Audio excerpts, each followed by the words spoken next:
செந்தில் ஓரிரு தொகுதிகளுக்கு தான் இந்த இத்தனை சுற்று பேச்சுவார்த்தை நீடித்து கொண்டே இருக்கு. 8 ஆண்டுகளுக்கு மேலாக கூட்டணியில் தொடரும் கட்சிகளை தக்க வைப்பதற்கு ஏன் திமுக அந்த சமரசத்தை கூட செய்து கொள்ளக்கூடாது?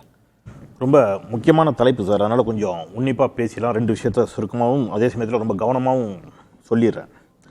2016 தேர்தல் திமுக தன்னுடைய ஆட்சி அதிகாரத்தை இழந்தது வெறும் 1 விழுக்காட்டில். உங்க எல்லாருக்கும் தெரியும். அதிமுக மொத்தமாக பெற்ற வாக்குகளா எவ்வளவு தெரியுமா?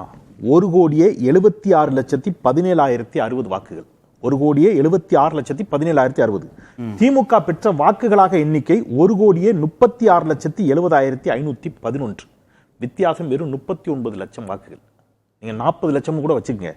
ஆனா திமுக போட்டியிட்ட தொகுதிகள் என்ன தெரியுமா? 173. அஇஅதிமுக போட்டியிட்ட தொகுதிகள் 227. நீங்க கிட்டத்தட்ட 50 தொகுதிகளுக்கு மேல 54 53 தொகுதிகள் அதிகமாக யார் போட்டிடுறா? அதிமுக போட்டியிடுகிறது. போட்டிட்டு எக்ஸ்ட்ரா ஒரு 40-44 சீட்டை வின் பண்றாங்க. ரைட். ஆனா வாக்கா பாத்தீங்கன்னா அதற்கு முந்தைய தேர்தலை விட 66 விழுக்காடு அதிகமா இருக்குது. பெர்சன்டேஜா பாத்தீங்கன்னா திமுக 16 விழுக்காடு குறைஞ்சிருக்குது அதிமுக. இல்ல 50 தொகுதிகள்லயும் ரெட்டலை தானா? இது எல்லாம் ரெட்டலை. 234 தொகுதியிலும் அவங்க ரெட்டலை தான் போட்டிட்டாங்க அந்த தேர்தல்ல. இதுல நேரடியாக திமுக எதிர்த்த தொகுதியில் இருக்க ஒரு பெர்செப்ஷன் பில்டப் பண்ணிக்கிட்டே இருக்காங்க. திமுக 2வது முறை வெற்றி பெற்றதில்லை, அதிமுக அப்படி, ஜெயலலிதா அம்மையார் அப்படி. நேரடியாக 2016 அதிமுகவும் திமுகவும் மோதிய தொகுதிகள், அதுல நேரடியா அவங்க 178 தொகுதிகள்ல திமுக அதிமுக நேரடியா மோது சார். 178 தொகுதிகள்ல. இந்த 178 தொகுதிகள்ல 90 தொகுதி அதிமுக, 88 தொகுதி யாரு? திமுக. 2 தொகுதி தான் வித்தியாசம். இந்த கூடுதலான உள்ள 50 தொகுதிகளும் ரெட்டலை இல்ல அப்படிதானே? 178 தொகுதிகள்ல தான் உதயசூரியன் கூட்டணி சின்னம் தான். கூட்டணி சின்னம். அப்ப உதயசூரியன் வெர்சஸ் ரெட்டலைங்கிறது 178 178. அதுல 90ல 88 சீட் யார் ஜெயிக்கிறா? 2 சீட் அரவக்குறிச்சி தஞ்சாவூர் ஏடிஎம்கே அதே எண்ணிக்கையில தானே செந்தில் இப்போ நிக்க போறாங்க. நான் சொல்றது வாக்கு எண்ணிக்கையா பாருங்க. என்ன வெறும் 40 லட்சம் வாக்குகள்ல ஆட்சி அதிகாரத்தை இழந்தது ஒரு 10 வருஷத்தை இந்த பக்கம் கொண்டு வந்துருமே. இல்ல நான் ஏன் திமுகவும் அதிமுகவுமே 165ல இருந்து 170க்குள்ள தானே இந்த முறையும் போட்டி போட போறாங்கன்னு. இல்ல பிரச்சனை அது இல்ல. நான் பிரச்சனை ரொம்ப கவனமா நீங்க அந்த சின்ன கட்சிகள் பெரிய கட்சிகள் பஞ்சாயத்துக்கு வந்தனால சொல்றேன்.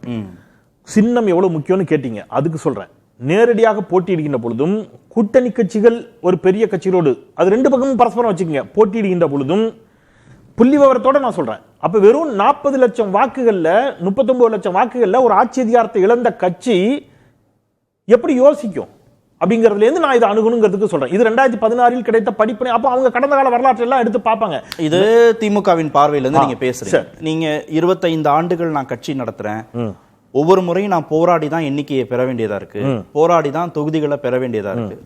இது இன்னும் கஷ்டம். அதிக ஆண்டுகள் கட்சி நடத்துற இடதுசாரிகளுக்கு இன்னும் கஷ்டம்.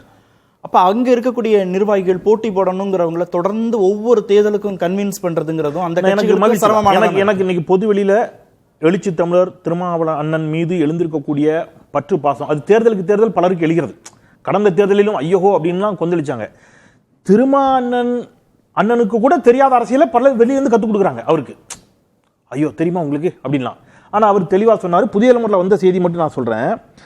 அவருக்கு மட்டும் இல்ல, கூட்டணி நலனுக்கு எதிரான முடிவை மார்க்சிஸ்ட் கம்யூனிஸ்ட் கட்சி எடுக்காது என்று நான் உறுதியாக நம்புகிறேன். திமுக கூட்டணியில் வேல்முருகன் தொடர வேண்டும் என்பதே எங்களின் கருத்து. திமுகவுடன் பேச்சுவார்த்தை சுமூகமாக சென்று கொண்டிருக்கிறது. விசிகாவுக்கு எத்தனை தொகுதிகள் என்பது ஓரிரு நாளில் தெரிய வரும். எல்லாத்தையும் தெளிவா சொல்றாரு. இன்னும் ஒருபடி மேல சொல்றாரு, கூட்டணியில் பெரிய அளவிலான தொகுதிகளை பெற இயலாத சூழ்நிலையில் இருக்கிறோம். அதனை புரிந்து கொண்டு நீங்கள் ஒத்துழைப்பு தாருங்கள். மனம் திறந்து பேசியிருக்கிறேன். கூட்டணி கட்சிகளின் இயலாமையும் சகிப்புத்தன்மையும் அப்படி சொல்லல. அவர் அப்படி சொல்லல. இந்த வார்த்தைகள் அப்படி சொல்லல. அவர் நீங்க சொல்லலாம். ஆனா அவர் சொல்லல. அவர் நீங்க என்ன உங்களை சொல்ல வெளியில இருந்து வரக்கூடிய வார்த்தை நீங்க சொல்றீங்க இல்லையா? அவர் தெளிவா சொல்றாரு.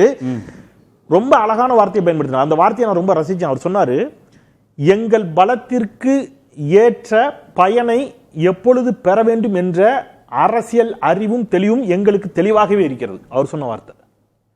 எங்களுடைய இயலாமையால் நாங்கள் இதை செய்யவில்லை. நாங்கள் எந்த அழுத்தத்திற்கும் அடிபணிந்தும் போகவில்லை. அதே நேரத்தில் எழுச்சி தமிழர் திருமாவளவன் புதிய தலைமுறையில் பேட்டியும் நான் சொல்றேன், தெளிவா சொல்றாரு. 23 கட்சிகள் கொண்ட மெகா கூட்டணியாக இந்த அணி உருவாகி இருக்கிறது. மேலும் பல புதிய கட்சிகள் வந்திருக்கிறார்கள். வலதுசாரி RSS பாஜக எப்படியேனும் தமிழகத்தில் காலூன்ற துடித்துக் கொண்டிருக்கிறது. இப்படி பல்வேறு கோணங்களில் இதை அணுக வேண்டி இருக்கிறது. எனவே நாங்க இதை எல்லா கோணத்திலையும் அணுகித்தான் நாங்க செய்கிறோம். எங்கள் பலம் என்னவென்று எங்களுக்கு தெரியும். அதே நேரத்தில் இங்க ஒரு மெகா கூட்டணி உருவாகி இருக்கிறதா நாங்க புரிஞ்சுக்கிறோம். பாஜக எப்படியாவது தமிழ்நாட்டுக்குள்ள வரணும்னு துடித்துக் கொண்டிருக்கிறது. டிடிவி தினகரன் அதற்கு வலு சேர்ப்பது போல நீங்க சொல்றாரு. பீகாரில் எப்படி ஒரு என்டிஏ கூட்டணி உருவாச்சோ அந்த மாதிரி தான் தமிழ்நாட்டு தேர்தலையும் என்டிஏ கூட்டணிங்கிறார். முதலமைச்சருக்கு நான் தெரிவித்துக் கொள்கிறேன், என்டிஏ கூட்டணிக்கு தலைமை பாஜக தான், அதனாலதான் நாங்க அமித்ஷா பேச வந்திருக்கிறோங்கிறாரு. வழக்கமே இல்லாத நடைமுறையாக அஇஅதிமுக பொதுச் செயலாளர் கூட்டணி பேச்சுவார்த்தைக்காக அமித்ஷா வீட்டு வாசலில் காத்திருக்கிறார் மணிக்கணக்கில். அப்ப தமிழ்நாடு அதனாலதான் நீங்க தன்முனை ஸ்டாலின் வந்து தன்னை மட்டும் முன்னிறுத்திக்க முயற்சிக்கிறார்னு அருமை சகோதரர் சுவாமிநாதன் சொன்னார். பாஜக எதிர்ப்புல சொன்னார். சார் திமுக ஆட்சின்னு கூட அவர் இதை சொல்லல. திராவிட மாடல்ங்கிறாரு. ஐடியாலஜிக்கல் வார்த்தை அவர் முன்னிறுத்திக்கிட்டே இருக்கிறார். எங்க கண்ணு கட்டிய தூரமுறை எனக்கு எதிரிகளே இல்லை என்று ஜெயலலிதாமையார் சொன்ன மாதிரி அவர் சொல்லல. இந்த தேர்தல் என்பதே, இந்த போர் என்பதே பாஜக விசஸ் தமிழ்நாடுங்கிறாரு. தேசிய ஜனநாயக கூட்டணி விசஸ் தமிழ்நாடுன்னு தான் சொல்றாரு. திமுக ஆட்சின்னு கூட சொல்லல, ஸ்டாலின் ஆட்சின்னு சொல்லல, திராவிட மாடல் ஆட்சின்னு சொல்றாரு. கூட்டணி கட்சிகள் கேட்கிற தொகுதிகள்ல அவங்களுக்கு வெற்றி வாய்ப்பு குறைவா இருக்கு. எதிர்த்தரப்புல நிக்கக்கூடிய வேட்பாளர் ஹெவி வெயிட், அதனால உங்களால ஜெயிக்க முடியாது. விஜய் நிக்கிறாரு, நீங்க பெரம்பூரை கேட்காதீங்கன்னு சொல்றதுல இருக்கக்கூடிய நியாயம் அப்படி இல்ல. எண்ணிக்கையை ஏன் குறைச்சு கொடுக்கணும்ங்கிறதுல இருக்கக்கூடிய நியாயம் சார். நான் ஒரு ரெண்டு விஷயம் சார். ஒவ்வொரு தேர்தலும் ஒவ்வொரு விதமான தேர்தல்கள், சரிங்களா?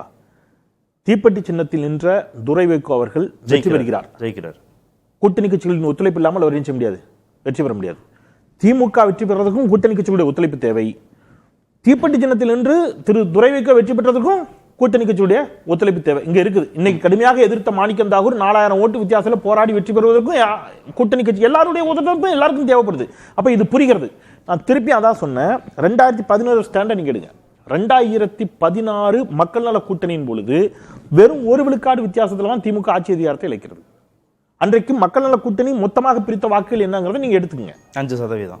அப்ப நீங்க மொத்தமா எடுத்தது. அப்ப அவங்க என்ன நினைக்கிறாங்க, ஏதேனும் ஒரு இடத்துல சின்னதா கூட இந்த தேர்தலை என்ன செய்ய முடியாது.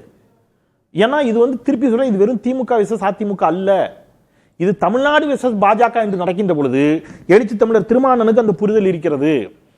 ஓகே, 23 கட்சியோட ஒரு மெகா கூட்டணியா உருவாயிருக்கிறது. இங்க என்னெல்லாம் சிக்கல் இருக்குது, பாஜக எவ்வளவு தில்லுமுள்ளு பண்ணும், தேர்தல் ஆணையத்தினுடைய உதவி எவ்வளவு இருக்கும், எவ்வளவு தூரம் வந்து அவங்க வந்து அடிச்சு ஆடுவாங்க அந்த கேம்னு தெரியும். இல்ல இப்ப இதே நியாயம் வந்து காங்கிரஸுக்கு அதிக தொகுதிகள் கொடுக்கும் போதோ தேமுதிகவை இரட்டை இலக்கத்துல தேமுதிக சார், தேமுதிக எத்தனை சீட்டு சார் எனக்கு புரியுது சார். இன்னும் ஒரு நிமிஷம் சார். விசிகாவுக்கு எத்தனை சீட்னே முடிவாகல, சிபிஎம்க்கு எத்தனை சீட்னே முடிவாகல, தேமுதிகவுக்கு எத்தனை சீட்னே முடிவாகல. அதற்குள்ள இங்க இருந்து ஒரு கூட்டம் கிளம்புது. தேமுதிகவுக்கு இத்தனை சீட்டு, விசிகாவுக்கு இல்லையா? தேமுதிகவுக்கு எத்தனை சீட்டு யார் சொன்னா தெரியல. அப்புறம் அதுக்குள்ள யார் இந்த கதையெல்லாம் யார் இந்த கதையெல்லாம் கிளப்புறது நான் கேட்கிறேன் சார். இதே நேர்பட பேசுறாங்களா நம்ம பேசியிருக்கோம் சார். என்ன பேசியிருக்கோம்? காங்கிரஸ் கூட்டணி சத்தியமா உடஞ்சிடும், நீங்க சூடா ஏத்தி சத்தியம் பண்ணவங்க எல்லாம் எனக்கு தெரியும். இந்த அரங்குல கற்பூரத்தை பாக்கெட்டோட எடுத்துட்டு வந்து 10 வச்சு சத்தியம் பண்ணாங்க. எழுதி தரேன், காங்கிரஸ் வந்து விஜயோட பேரும். நான் சொன்னேன் இல்லைங்க, போகாதுங்க. போகும்னு சொன்னவங்களுக்கு போயிருங்கிறது யூகம் அல்ல, போக வேண்டும் என்பது விருப்பம். இந்த கூட்டணி உடைய வேண்டும் என்ற விருப்பத்திலே இங்க வந்து சில நரேட்டிவ் செட் பண்றாங்க. ரைட்டா? போயிரும், நான் போகாது. நீங்க பாஜகவோட விஜய் கூட்டணி வச்சிருவாரு, சத்தியம் ஐயனார் மேல சத்தியம் பண்ணவங்க இதே அரங்கில் இருந்தாங்க. போகாதுன்னு போகல. இப்ப விசிகால வந்து வண்டியை நிப்பாட்டி இருக்காங்க.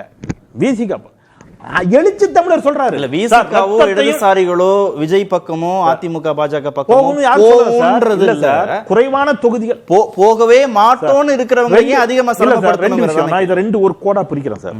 தோழர் சுகுணாதிவார் சொன்ன கருத்து என்னுடைய கருத்து.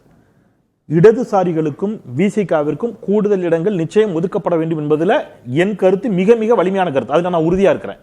ஏன்னா மணி சார் சொன்ன மாதிரி மிக தீர்க்கமாக சமூக நீதி பிரச்சனைகளுக்காக, சமூக பிரச்சனைகளுக்காக மிக தீர்க்கமாக போராடக்கூடியவர்கள் யாரு? இடதுசாரிகளும் விசிகாவும். அதுல எனக்கு எல்லளவு மாற்று கருத்தே கிடையாது. அவர்கள் குரல் சட்டமன்றத்தில் ஓங்கி ஒலிக்க வேண்டும் என்பதில் எனக்கு துளியும் மாற்று கருத்து கிடையாது. ஆனா இங்க பிரச்சனை என்னன்னா, சூழலை புரிந்து கொண்டு ஒரு சுமூக பேச்சுவார்த்தை, ஒரு பேச்சுவார்த்தை அப்படிதான் சார் இருக்கும். அண்ணன் தம்பி 2 பேர் இருக்க வீட்டுல சொத்தை பிரிக்கிறது ஈஸி சார். அண்ணன் தம்பி 7 பேர் இருக்கிற வீட்டுல சொத்தை பிரிக்கும் போது கூட கொஞ்ச நாள் ஆகும். அப்ப 23 பேர் இருக்கும்போது பேச்சுவார்த்தையின் அடிப்படையில் சுமூகமா தான் அங்க நிச்சயமா என்ன நடக்கல. ஆனா எனக்கு ஒரு விஷயம் புரியல, இன்னும் பேச்சுவார்த்தையே தொடங்காத, இன்னும் யாருக்கு எத்தனை சீட்னே ஒதுக்கப்படாத அஇஅதிமுக இங்க நேர்காணல் வரைக்கும் படிச்சிருந்த அணி, சரிங்களா? அப்ப ஒரு வார்த்தை திருமாவளவன் ரொம்ப தெளிவா ஒரு வார்த்தையை சொல்றாங்க. என்ன சொல்றாங்க? எனக்கு தெரியும், எனக்கு பொதுவெளி சமூகத்தினுடைய நம்பிக்கையை பெறுவது முக்கியம். நேரத்துக்கு நேரம் என்னால முடிவை மாத்தி எடுக்க முடியாது. அதே நேரத்தில் நம்முடைய பலத்தை எப்பொழுது பெற வேண்டும், அந்த வார்த்தை தான் ரொம்ப முக்கியம். என் வலிமைக்கேற்ற பலத்தை எப்பொழுது பெற வேண்டும் என்ற அரசியல் தெளிவும் அறிவும் எனக்கு இருக்கிறதுன்னு அவர் சொல்றாரு. அவர் ஒரு பெரிய ஸ்காலர், ஒரு பேராசிரியர் மாதிரி நான் பாக்குறேன். அப்ப ரத்தத்தையும் வேர்வையும் சிந்தி வளர்த்த அவருடைய இயக்கத்திற்கு எது நல்லது என்பது அவருக்கு நல்லா தெரியும். நம்ம ஜனநாயக சக்திகள் கவலைப்படுவதில் எனக்கு மாற்று கருத்து இல்ல. ஆனா வெளியில இருந்து ஏதாவது குழப்பத்தை ஏற்படுத்த வேண்டும் என்று நினைக்கக்கூடிய வலதுசாரிகளுக்காக நான் இதை இங்க பதிவு பண்றேன். திரு மணி, அதிக தொகுதிகள்ங்கிறது கூட்டணியுடைய வெற்றியை பாதிக்குங்கிற புரிதலோடு கூட்டணி கட்சிகள் அணுக வேண்டியதா? நான் அப்படி அந்த வார்த்தை அந்த அர்த்தத்தை நான் சொல்லலே, நான் சொல்லி அந்த அர்த்தத்துல சொல்லலாம். இல்ல, தப்பான பார்வை அது. இந்த பொறுப்பு திமுக இருக்குன்னு ஏன் நீங்க சொல்ல மாட்டேங்க? இப்ப உங்களுடைய தொலைக்காட்சியில நான் தொடர்ந்து வந்ததுல இருந்து பார்த்துட்டு இருக்கேன். சண்முகம் பிடிவாதம் காட்டும் சண்முகம், அதுவே தப்பு. அவங்க என்ன பிடிவாதம் காட்டினாரு? பிடிவாதம் காட்டும் திமுகன்னு போட்டிருந்தா அது கரெக்டா இருந்திருக்கும். இது என்னுடைய கருத்து. ஏன்னா பெரிய அண்ணன் மனப்பான்மையோடு நீங்கள் கட்சிகளை அணுகிறீர்கள். ஒரு சீட்டு தானே சார் கேட்கறாங்க. கூடுதல் சீட்டுன்ற கேள்வி இப்ப சுகுணாவும் செந்திலும் சொன்னாங்க. கூடுதல் சீட்டு கேட்கல, எங்களுக்கு உடன்பாடுன்னு. கூடுதல் சீட்டு கூட வேணான்றேன், கொடுத்த சீட்டை கொடுங்கன்றோம். அந்த ஆரையே கொடுக்கலாங்கிற கருத்து. 6 அதை கூட கொடுக்கலன்னு போது பிரச்சனை திமுக கிட்ட இருக்கு. ஆனா ஏன் பழைய தூக்கி நீங்க கூட்டணி கட்சிகள் மேல போடுறீங்க? உங்க நோக்கங்கள் உயர்வானது. இது பிஜேபிக்கும் தமிழ்நாட்டுக்குமான தேர்தல் எல்லாம் சொல்றீங்க, கரெக்ட். இவ்வளவு பெரிய வார்த்தைகளை சொல்லிட்டு கடந்த முறை கொடுத்த சீட்டை அவங்களை குறைக்கிறது எந்த விதத்துலயா? இன்னொன்னு சொன்னார் அவர் இப்ப செந்தில் தேமுதிக 10 சீட்டா 15 சீட்டா நமக்கு தெரியாது, ரெட்டை. கரெக்ட், நான் ஒத்துக்கிறேன். ஒரு சீட்டுன்னு இருக்கட்டும். தேர்தலுக்கு தேர்தல் அணிமாறுகிற அந்த கட்சிகளை உள்ள கொண்டு வந்து ஏற்கனவே உங்க கூட பயணப்படுற கட்சிகளை, அப்பொழுக்கற்ற மதசார்பற்ற சக்திகளை திராவிட முன்னேற்ற கழகம் பலவீனப்படுத்துது. இது சரியா? ஒரு சீட்டு கொடுங்க. ராஜ்யசபா சீட்டு மாதிரி அசம்பிளியில் ஒரு சீட்டு கூட கொடுங்க. பொலிட்டிக்கலி இது கரெக்டா? அந்த கேள்விக்கு பதில் சொல்லுங்க. ஏன்னா நீங்க தான் சொல்றீங்க இது வந்து போகிற தேர்தல் கிடையாது, 5 ஆண்டுகளுக்கு ஒரு முறை. இது ஒரு சித்தாந்த போர்ன்றீங்க. பிஜேபிக்கும் தமிழ்நாட்டுக்கு நடத்துற போர்ன்றீங்க. அந்த போர்ல உங்க கூடயே இருக்கிறவங்களை பலவீனப்படுத்திட்டு எத்தகையதொரு பின்புலம், அவங்களுடைய பின்புலம் என்னன்றது நமக்கு தெரியும், அவங்கள எதுக்கு வளர்க்குறீங்க? ஓகே, தேமுதிகவை அகாமடேட் பண்ணி மற்ற கூட்டணி கட்சிகளுக்கான இடங்களை குறைக்க வேண்டிய தேவை திமுகவுக்கு வந்திருக்கா திரு சுகுணாதேவா? ஆக்சுவலாக நமக்கு தெரியும் தேமுதிக வந்தது அப்படிங்கிறதே காங்கிரஸ் திமுக கூட்டணியில் இருந்த பிரச்சனைகள் தான். காங்கிரஸ் வெளியேறினாலும் வெளியேறலாம் அப்படிங்கிற ஒரு சிக்கல் இருக்கக்கூடிய ஒரு சூழல்ல தேமுதிக உள்ள வந்தது அப்படிங்கிறது. அது கண்டிப்பா ஒரு சிக்கல் தான். தேமுதிக இப்ப நீங்க இடதுசாரிகள் விடுதலை சிறுத்தைகளோடு ஒப்பிடும் பொழுது கண்டிப்பா தேமுதிக ஒரு சந்தேகத்தோடு பார்க்கக்கூடிய பார்வை. பாஜக எதிர்ப்புல எவ்வளவு உறுதியா இருப்பாங்கன்னா? ஆமா, கண்டிப்பா. ஏன்னா இன்னொன்று அவங்க இந்துத்துவத்தோட ஆதரவு, இந்துத்துவ எதிர்ப்புன்னு கூட சொல்ல முடியாது. ஐடியாலஜிக்கலா பெரிய அளவில் அவங்களுக்கு உறுதிப்பாடு அப்படிங்கிறதுலாம் கிடையாது. அவங்க இப்ப தேர்தலுக்கு பிறகு அவங்களுடைய நிலைப்பாடு என்ன அப்படிங்கறத நம்மளால சொல்ல முடியாது. அது ஒரு மிகப்பெரிய சிக்கல் தான். அதுல எந்த விதமான மாற்று கருத்துமே கிடையாது.